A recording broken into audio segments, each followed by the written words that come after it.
The Expedition window for Arc Raiders is nearly upon us, as players will be able to start getting their raider prepared to load up and head out here on the 17th. But what does this all entail? How do you get your raider ready? What do you get for doing the expedition, and is it really worth it? Today on Game Rant, I'll give you a rundown of all that and try to help you make the best decision for your Arc Raiders expedition. Getting ready for the expedition is fairly simple, requiring you to reach Raider level 20 and then collect a number of items. These items are nothing too hard to track down, and there's a full guide for exactly what you need over at GameRant.com, which I'll link in the description. The only real difficult items include cooling fans, an Exodus module, and 3 Leaper pulse units, which aren't too tough to track down. The real resource drain comes from the loading stage, which requires you to get 250,000 coins worth of combat items, 100,000 coins of survival items, 180,000 coins of provisions, and 300,000 coins of materials. All of that will get you ready for the departure window, which starts on the 17th. We don't know exactly what that window will entail, but during that time you'll finalize your expedition, getting it ready to head out on the 22nd. That all might sound like a lot, but if you're prepared to lose your entire inventory during the expedition anyway, it's ultimately somewhat meaningless. What you're really going to lose with this expedition isn't the materials we just discussed, rather it's the entirety of your inventory, all of your progression on your skill tree, your levels, your crafting abilities, and even your blueprints. You lose pretty much everything, keeping only your cosmetics, your base workshops without their levels, and your map unlocks. But with all these losses, what exactly do you get for doing an expedition? Well, luckily for us, a couple days ago, Embark decided to outline exactly what we're chasing with this expedition. The stated prizes are permanent unlocks of the Patchwork Raider outfit, the Scrappy Janitor cap, an Expedition Indicator icon, skill points depending on stash value, and 12 additional stash slots. That skill points thing is an odd one, as you can get up to 5 levels, each earned by $1 million in stash net worth. And to give you reference, my stash is only worth around 800,000 coins right now. There are also temporary buffs though, that you keep throughout the next expedition. These are a 10% repair buff, a 5% XP boost, and 6% more materials from Scrappy.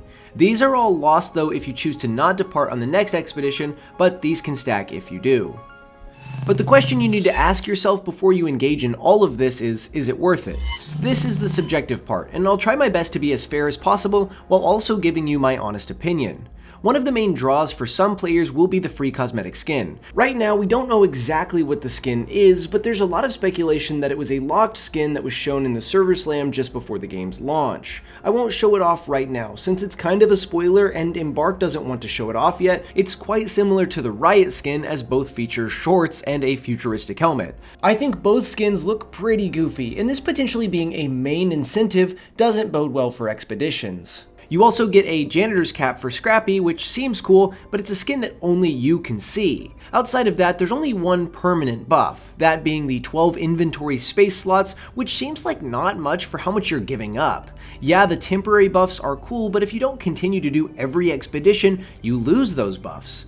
All this, and you're losing blueprints, your workshop, your weapons, your gadgets, and even your Scrappy levels. All of this makes the expedition a pretty tough sell. But a thing that I would note about all of that is that a lot of players want to re-experience the early game of Arc Raiders, and that's the biggest advantage of this. A lot of people are excited to re-upgrade their workbenches, to re-grind for blueprints, to re-experience those zero to hero runs, and for that, this can be great. But I just don't personally believe that it'll be worth it. I'll skip out this time, and maybe if there's a skin or something next time, I can use my almost completed escape pod to go get it. That would be my suggestion to a lot of other players who might be frustrated that they dumped materials into their pod. Just wait until next time if the skin doesn't seem worth it, or if you don't feel like going through the grind again. I'm assuming by next time a lot of players, myself included, will be ready to re-experience the early game, whereas right now it's not all that appealing.